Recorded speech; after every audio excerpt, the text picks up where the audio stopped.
할렐루야. 네. 비가 오는 가운데도 이 비를 뚫고 주님의 예배를 또 사모하여 나온 우리 성도님들 환영하고 축복합니다. 모든 스포츠의 기본이 무엇일까요? 스포츠의 기본. 아무리 내가 피지컬이 좋고 운동을 잘해도 그 경기의 규칙을 모른다면 그 경기는 승리할 수 없습니다. 그래서 각 종목의 스포츠 선수들은 경기 규칙을 잘 숙지해야 됩니다. 그리고 그 규칙 안에서 승리하고자 이들은 훈련을 해야 되는 것이죠. 아무도 규칙을 벗어나서 훈련하는 사람은 없습니다. 그래서 선수들의 이 훈련은 피지컬 훈련, 그리고 기술 훈련만 하는 게 아니라 규칙을 잘 지키는, 그래서 규칙 안에서 승리하는 법을 이들은 훈련을 합니다. 그런데 이러한 규칙이 스포츠 경기에만 적용이 되는가? 또 그건 아닌 것 같습니다. 우리 인생도 규칙과 절대 분리되어서 생각할 수가 없죠. 직장생활 하시는 분들 어떻습니까? 직장에서 정해놓은 사규에 따라 우리가 행동해야 되는 것이죠. 거기에 따라 일을 해야 되는 것이고, 그것을 지키지 않으면 어떻게 돼요? 고과를 못 받게 되고 또 승진을 못하게 되고, 결국엔 나중에 정리해고의 상황이 오면 그 사람이 또 이제 그 대상이 될 수도 있겠죠. 이처럼 우리가 사회생활 할 때 규칙이 너무나 중요합니다. 그리고 학생들은 어떻습니까? 학교에서 교칙을 잘 지켜야 되죠. 교칙을 지키지 못하면 그 교칙에 따라 처벌을 받게 됩니다. 대한민국 국민은 우리 다 헌법을 지켜야 되죠. 이것을 지키지 않으면 그에 마땅한 처벌을 받게 되는 것입니다. 즉, 우리 인간의 삶은 이 규칙과 절대 분리해서 생각할 수 없고, 이 규칙 안에서 우리는 자유롭게 생활할 수 있고 자유롭게 우리가 경쟁할 수 있는 것입니다.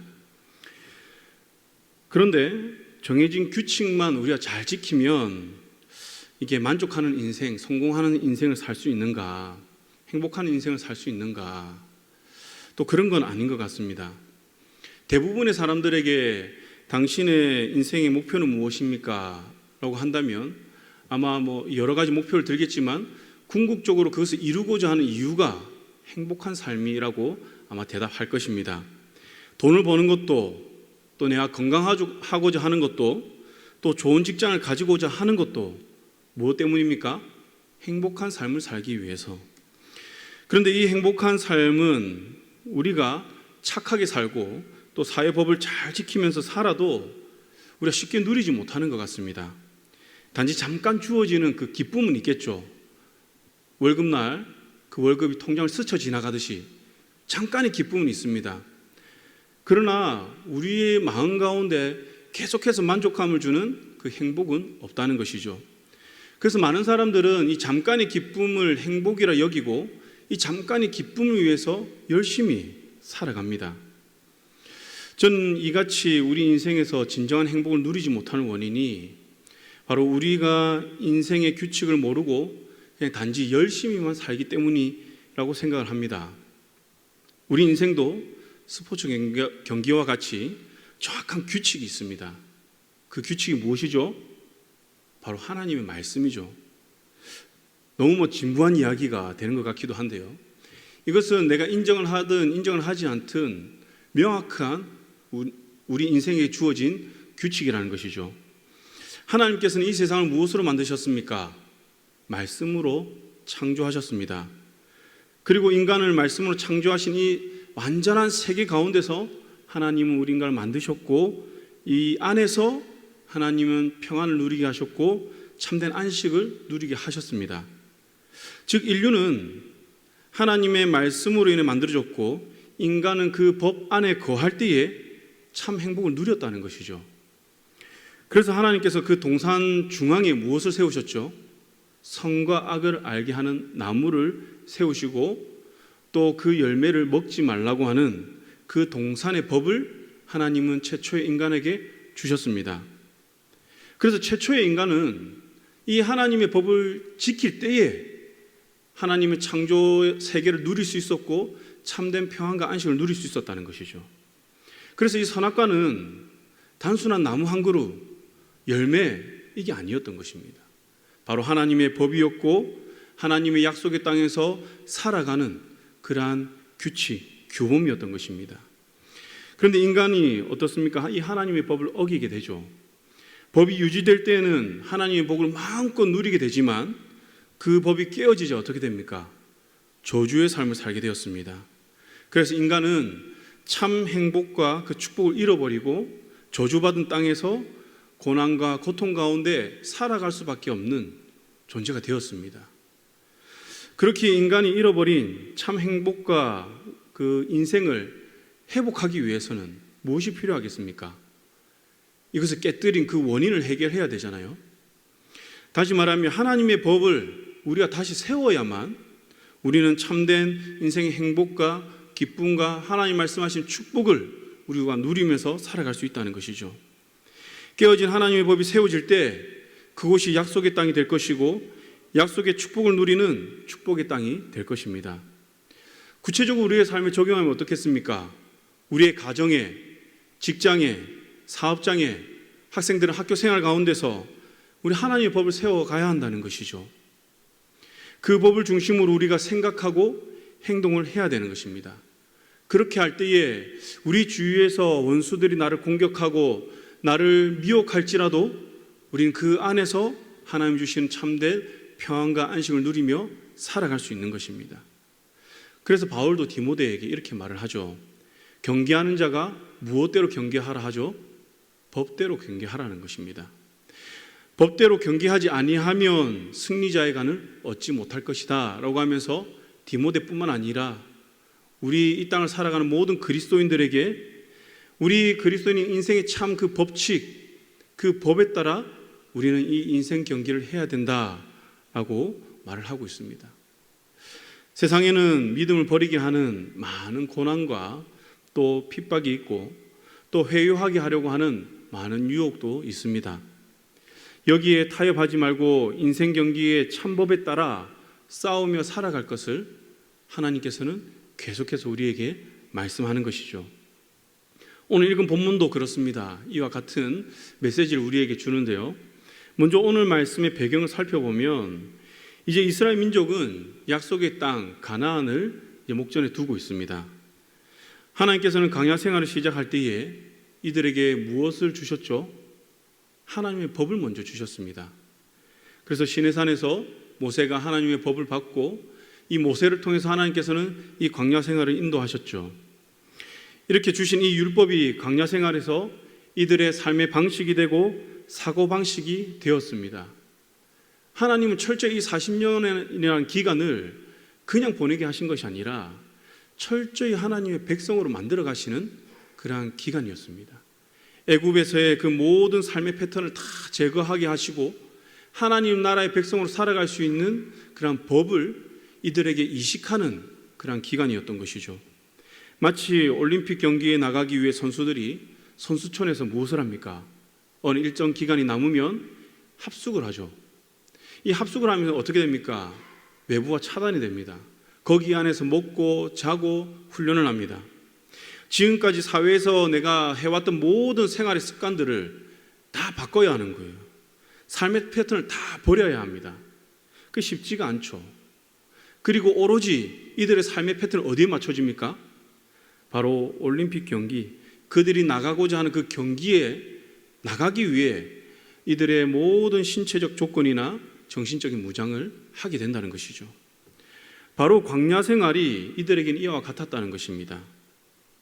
이제 이들은 광야에서 훈련받은 대로 하나님이 약속하신 그 땅에 가서 살면 됩니다. 그렇게 어렵지가 않죠. 그러니까 지금까지 해왔던 대로 이들은 그 땅에 가서 하나님을 잘 섬기고 하나님께 예배 잘 드리고 하나님의 법에 따라 이게 옳고 그른지를 잘 분별하고 살면 되는 거예요. 이미 그렇게 해왔기 때문에 그렇게 어려워 보이지 않습니다. 단지 광야 생활과 가나안 땅에서의 삶의 차이가 있다면 광야 생활하는 동안 이들은 특별한 유혹을 받을 게 없습니다. 이들이 힘들었던 것은 내가 깨어지고 내가 하고 싶은 것을 못하는 것, 내가 가지고 있던 가치관을 주님의 말씀 앞에 내려놓는 것, 이러한 것들이 힘들었지 이들을 유혹하고 이들이 하나님의 법에 따라 살아가는데 핍박하고 그런 환경이 없었다는 거예요. 이들은 광야 생활에서는 오로지 하나님의 정체성을 확립하는 것에만 집중하면 되었습니다. 그러나 이제 하나님의 약속의 땅에 들어가면 이들은 전혀 다른 상황의 삶을 살아가게 됩니다. 유혹하는 무리가 있고요, 강한 힘으로 이들을 억누르는 무리들도 있습니다. 이제 출애굽 2세대는 어떻습니까? 지금까지 하나님 외에는 다른 신을 접할 기회가 그렇게 많지 않았습니다. 그러나 이제는 이방인들이 섬기는 그 신들을 접하게 되겠죠. 쉽게 말하면 전혀 다른 문화 충격에 이들은 휩싸이게 될 것입니다. 그렇게 하나님께서는 이곳에서 신명기 4장 6절에서 말씀하듯이 내 법이 너희의 지혜요 지식이라 라고 하면서 그러한 가치관과 이들의 문화의 충돌로 인해서 싸워 나갈 때에 너희의 무기가 될 수 있는 것이 무엇이냐? 바로 나의 법이라는 것이죠. 그들이 아무리 지혜 있다, 이것이 지혜다, 이것이 지식이다 하더라도 너희에게 참된 지혜와 지식은 무엇이냐? 바로 나의 법, 나의 계명, 바로 나의 말씀이다. 이렇게 말씀하는 거죠. 그리고 이렇게 받은 계명들을 하나님께서는 이제 큰 돌을 세우라고 합니다. 이 큰 돌들을 세우고 이제 석회를 발라서 지금 이 말하는 모든 율법을 거기에 다 기록하라는 거예요. 광야에서는 계속해서 이제 이동을 했죠. 그러니까 돌을 세워서는 안 됩니다. 얼마나 무겁겠습니까?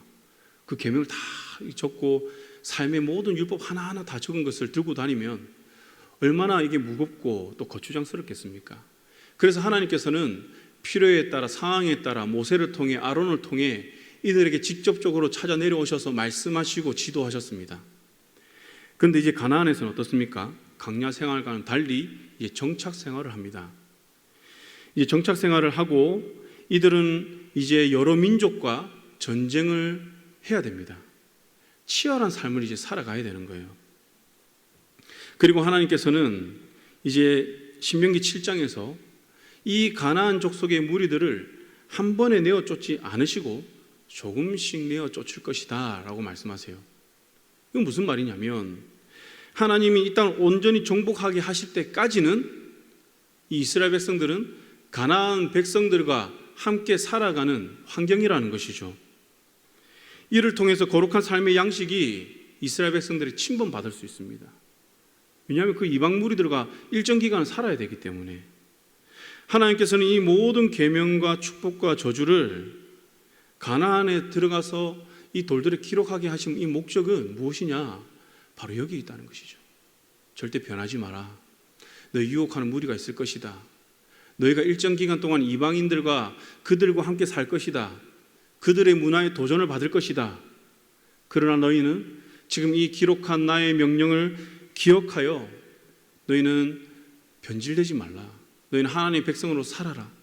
내가 가나안의 모든 민족을 쫓아낼 때까지, 그때까지 너희는 이 말씀을 붙들고 살아라는 것입니다. 그리고 하나님께서 이 돌을 어디에 세우라 하시죠? 27장 4절의 말씀 보면 에발산에 세우라고 합니다. 저는 이 돌들을 세우는 위치가 우리에게 주는 의미 참 이렇게 중요하다 생각하는데요. 에발산은 가나안에서 그리심산과 함께 가장 높은 산 중에 하나입니다. 그리고 이 에발산과 그리심산은 가나안 지역의 거의 중앙에 위치해 있습니다. 그렇기 때문에 이 산 꼭대기에 올라가면 가나안의 전 지역이 다 보이는 거예요. 대해까지, 요단강까지, 헐몬산도 보이고 예루살렘도 보입니다. 다시 말하면 이스라엘 어디에 있든지 이들은 이 산을 볼 수 있다는 것이죠. 그렇기 때문에 하나님께서는 이 계명을 너희가 어디에 있든지 다 볼 수 있는 그 산에 세우라는 것입니다.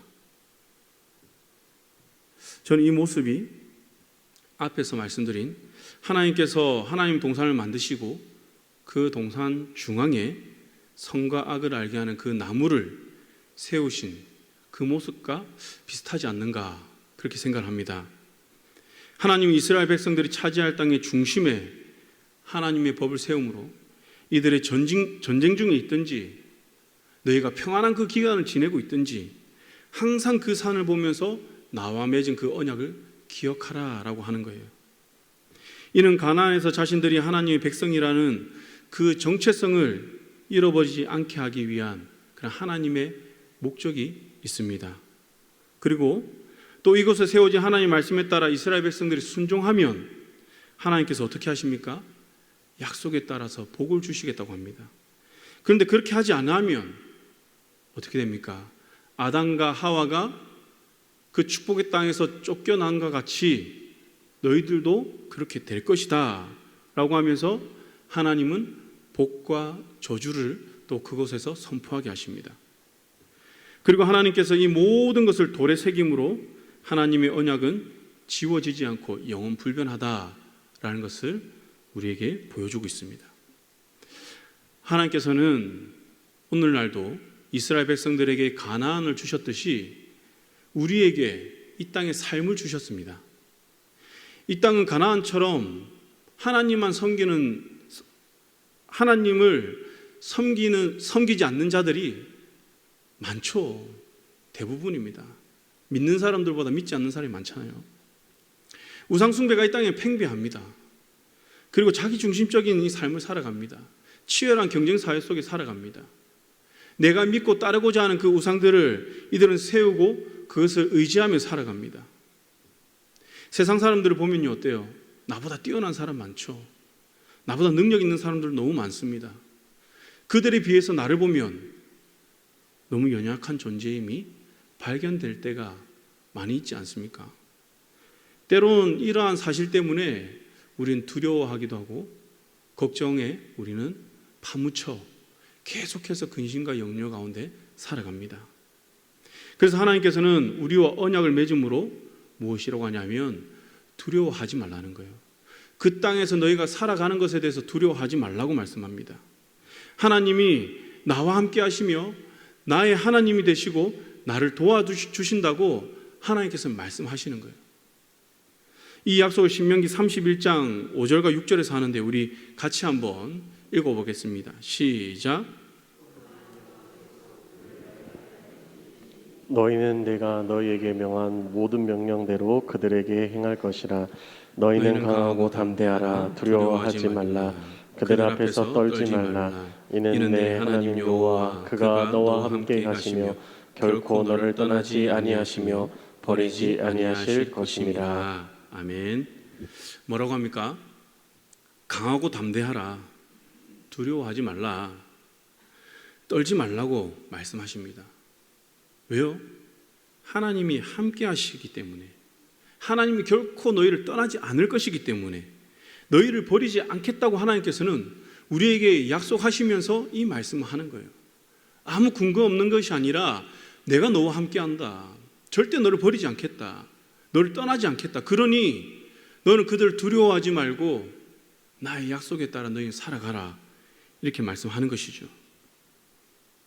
사랑하는 성도 여러분, 이 시대가 아무리 악하고 그 세력이 득세한다 하더라도 우리 그리스도인이 두려워할 필요가 없는 것은 세상을 만드신 창조주가 바로 내가 믿는 그 하나님이기 때문입니다.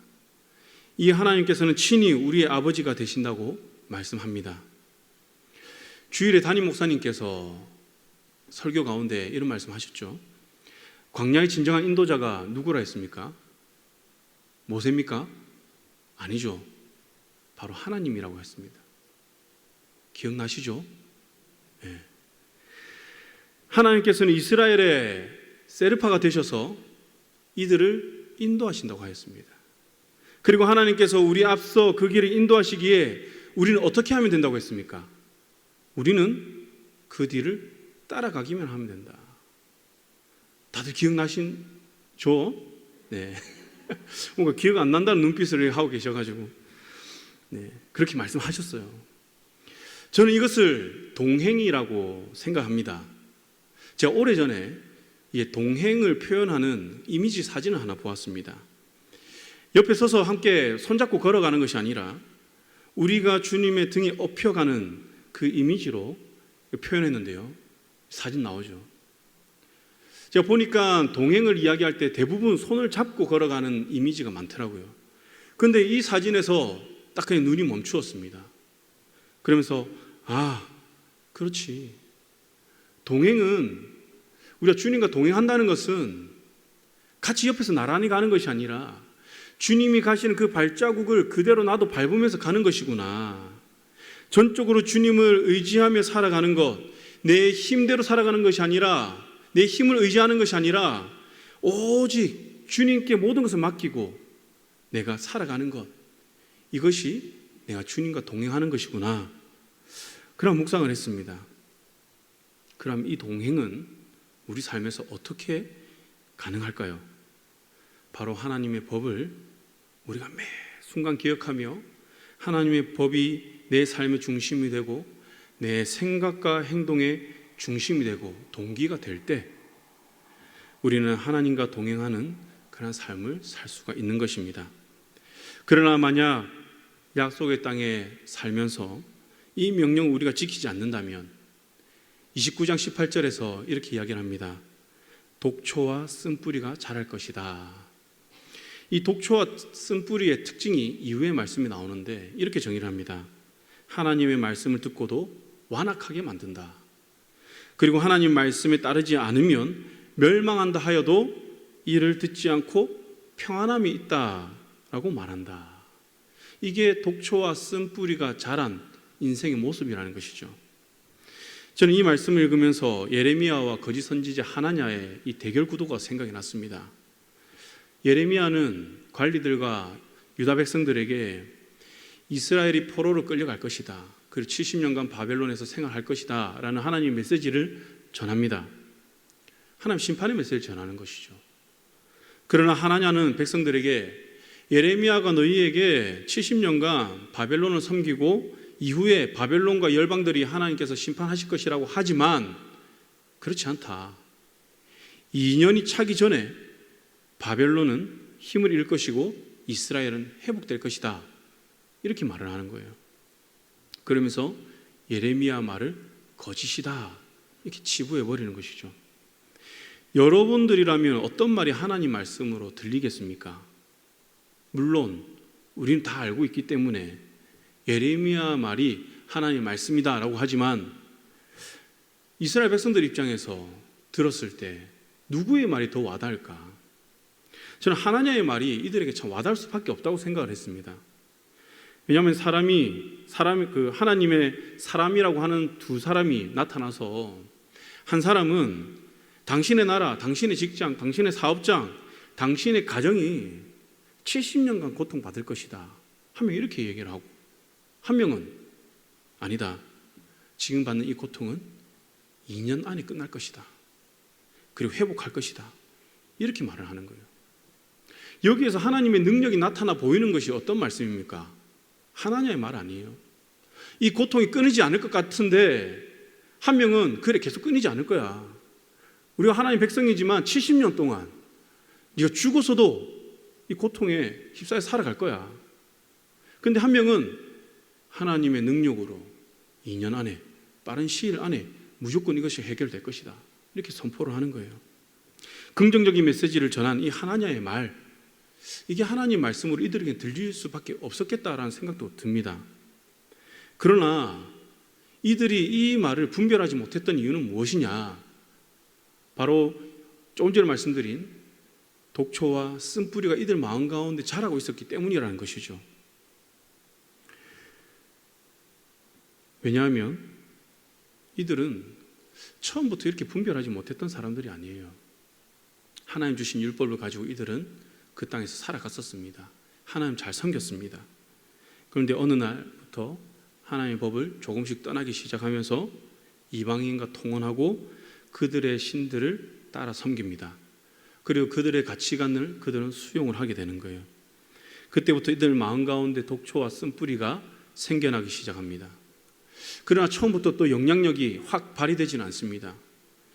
이들이 점차 자라면서 뿌리를 깊이 내리게 되면서 이들의 삶과 생각과 이들의 하나님을 섬기는 이 신앙의 모습에까지 이 뿌리가 닿으면서 이들이 모든 것을 지배하게 되는 그때에 이러한 모습들이 나타난다는 것이죠.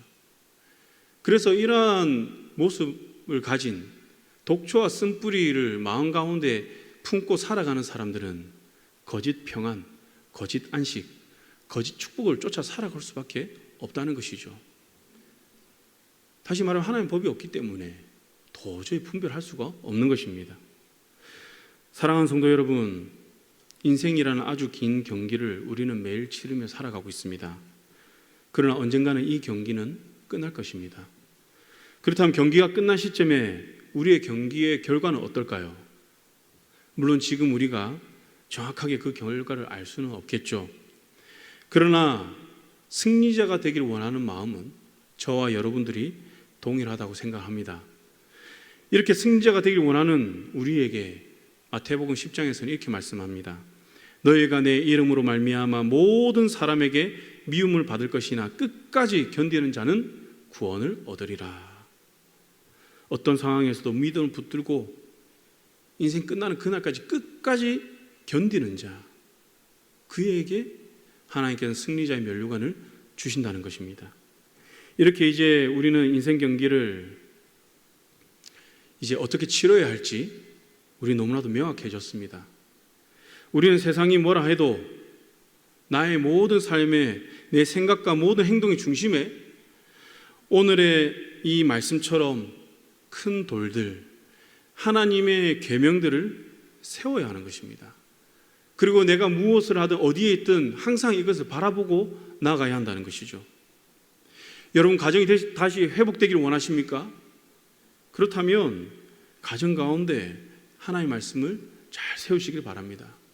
직장 가운데, 사업장 가운데 정말 하나님께서 말씀하시는 축복과 이러한 영광들을 누리며 살아가고 싶으십니까? 그렇다면 그곳 가운데 하나님의 법을 먼저 세우시기 바랍니다. 하나님께서는 말씀에 따라 살고자 하는 하나님의 자녀에게, 거룩함을 위해 싸우며 살아가는 자기 백성에게 직접 대적을 물리치심으로 평안과 안식의 축복을 누리게 하겠다고 약속하셨습니다. 하루하루 거룩함을 위해서 싸우는 그러한 자기 백성에게 승리의 기쁨을 허락하겠다고 말씀하신 거예요. 그렇게 우리는 내 삶에 파묻혀 눈앞의 일만 쫓아 사는 것이 아니라 시편 123편의 말씀처럼 눈을 들어 누구를 봅니까? 주를 바라봐야 할 줄 믿습니다. 내가 힘들고 어려운 가운데 있다 할지라도 우리는 그곳 가운데 파묻혀 살아가는 것이 아니라 눈을 들어 주를 바라볼 때에 주님께서는 우리를 도우신 줄 믿습니다.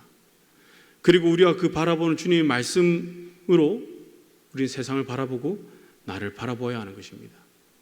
제가 주중에 이것은 작은 브랜드를 위한 책이다라는 책을 읽었는데요. 그 책 가운데 이러한 문구가 있습니다. 맛집이 무너지는 것은 몰려드는 손님을 감당하기 위해서 진정성을 양보했기 때문이다. 맛집이라고 소문이 나니까 손님들이 몰려오는 거예요. 그걸 다 쳐내려고 하니까 그 안에 가지고 있던 진정성을 타협하게 되는 것이죠. 이로 인해서 맛집이 무너진다는 것입니다. 저는 이 문구를 읽고 우리 신앙도 세상의 많은 일로 인해 양보해서는 안 될 것을 양보함으로 점차 참 신앙의 맛을 잃어버리는 것은 아닌가, 그런 생각을 했습니다. 사랑하는 성도 여러분, 믿음은 나를 만드신 분이 하나님이신 것을 알고 하나님을 통해서만 내가 온전한 삶을 살 수 있다는 것을 인정하는 그 정도가 아닙니다. 이것은 일부분이에요. 믿음은 더 나아가 하나님과 새롭게 맺어진 관계 속에서 하나님의 자녀로 살아가는 그 법을 알아가야 하는 것이고, 또 이전에는 하나님이 아닌 세상의 목소리에 내가 귀를 기울이고 내 생각이 정답인 것처럼 살아갔지만 이제는 하나님 말씀에 내가 귀를 기울이고 하나님의 법에 따라 내가 세상을 살아가고 그 법에 나를 맞추는 것이, 여기까지 나가는 것이 믿음의 삶이라는 것입니다. 하나님은 오늘 말씀에서 이스라엘 백성에게 또 이 시대를 사는 그리스도인들에게 이러한 믿음을 요구하시며 이 믿음에 따라 살 것을 명하십니다. 그리고 하나님께서 이렇게 약속하십니다. 내 하나님 여호와께서 너를 세계 모든 민족 위에 뛰어나게 하실 것이라. 내 하나님 여호와를 사랑하고 그의 말씀에 청종하며 또 그를 의지하라. 그는 내 생명이시오 내 장수이시니 여호와께서 내 조상 아브라함과 이삭과 야곱에게 주리라고 맹세한 땅에 내가 거주하리라. 저와 우리 모든 성도님들은 하나님에게서 멀어지게 하는 세력들이 팽배한 이 세대에서 인생의 기준이 되는 하나님의 말씀을 더욱더 가까이 하고 또 그 하나님의 약속을 바라보고 순종함으로 오늘 조금 전에 말씀드린 이 약속에 하신 축복, 승리자에게 주신다고 하는 이 승리의 면류관을 온전히 누리시길 주님의 이름으로 간절히 축원합니다.